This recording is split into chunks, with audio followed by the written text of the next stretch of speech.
Alright guys, here's the 411 with the my valve springs. I already did this head, so this is the 243 I'm putting on. And I put the dual springs in, titanium retainers, all that good stuff.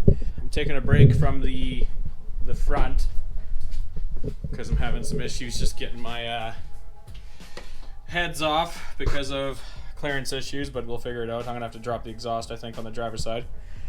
So yeah, taking a break, but here's the down low on how to change your springs. Alright, so you take your handy dandy little tool.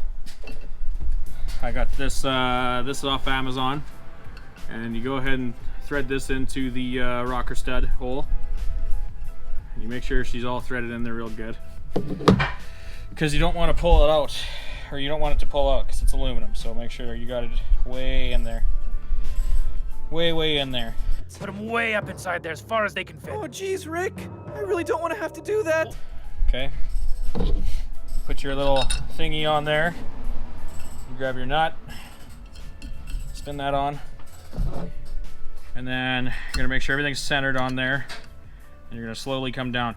Now what I did is I put a cloth underneath it so that the valve gets pushed up when I push down on the spring. So you're gonna come down with it slowly. Not gonna go too fast. You're gonna go until you hear it pop. Sometimes you gotta kind of push on it, but ooh, there's one little pop. There she goes. That's a scary noise. There she goes right there. So that one little retaining clip came out.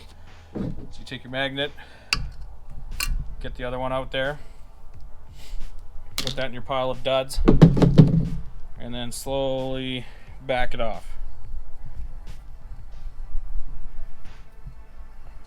Like so. Okay, once they're all backed off, you're gonna move the tool to the side, take off your old spring, and grab a set of pliers with the cloth, because there's sometimes oil hiding underneath this seal. So you just carefully wiggle that seal out of there, see the oil, and clean it out in there, like so.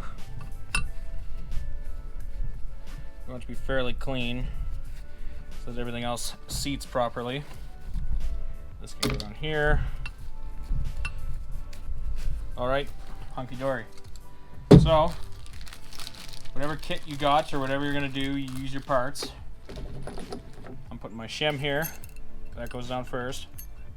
And then my seating plate, or whatever you want to call that. That's down, and then you're going to grab a new valve seal. Don't forget the valve seals, because if you forget, you're going to go to start the car and it's going to smoke like a fucking 1890s locomotive. So, give this a little bit of oil with your little oily machine here.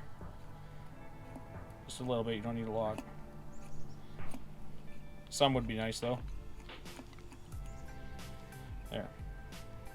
Okay, so we got a little oil in there. So that your seal's not dry. Just make sure she's all nice and oiled. And we're gonna come down, put that onto your valve stem, push it all the way down.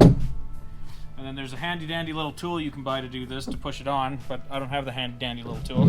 So I'm using a, what is this?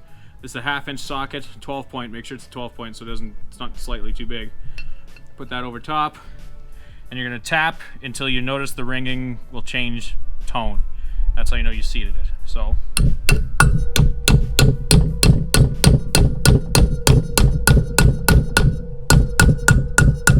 right there. You're gonna get that dull kind of thud going, and then that's your valve seal. So next, take one of your new springs.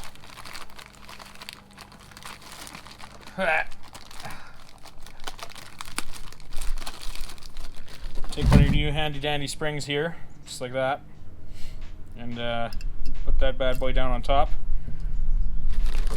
And you're going to take your retaining plate, put that on top, and grab two little retaining clips. Okay, 2 of these bad boys. Now, when you're doing this, you want to make sure you have everything. You have to look down in there and make sure everything's centered. So, keep coming with it slowly.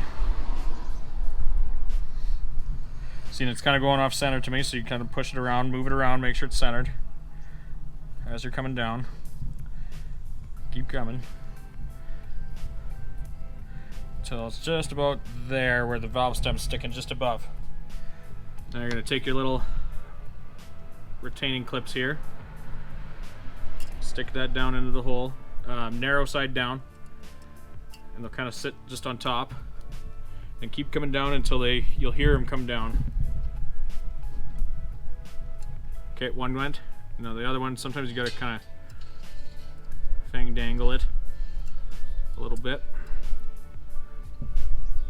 Come down a little more.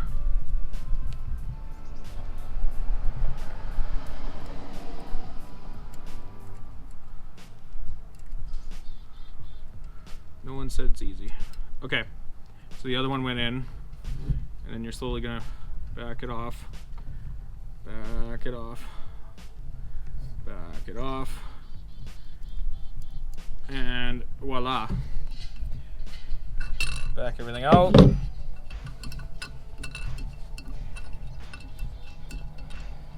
Back that out, and ta-da! You now have a nice new valve spring, and there's the old ones. I'll just do that 7 more times and you'll be cool. So.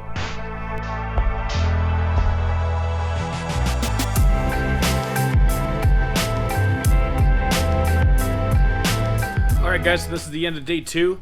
I made some pretty good progress. I got the heads off, timing covers off, I got the lifters pulled out. It was a pain, that's for sure. It wasn't easy, but I was able to get this side off with just pulling this header back. It took a good little tug, so that's done though. So now my lifters are out, and now I'm gonna be pulling the cam, and I gotta change the oil pump and all that sort of jazz. But yeah, coming along nice. So I do have my heads ready to rock. I got all my dual valve springs in there, and this one's done right here. Got all my old springs and stuff there. I got my old lifters here. It's a good idea when you get your new lifters, soak them in oil. So I got mine soaking in 530 right now. It's good to get the oil inside of the lifter, so that way you have, that way they work like they're supposed to work. So yeah, that's so I think that's it for day 2. I'm gonna clean up here a little bit and then go home and start doing it again all tomorrow, but I think that's enough for this video. So catch you on part 2. It's gonna come immediately after this, so stay tuned, and hopefully we'll fire it soon.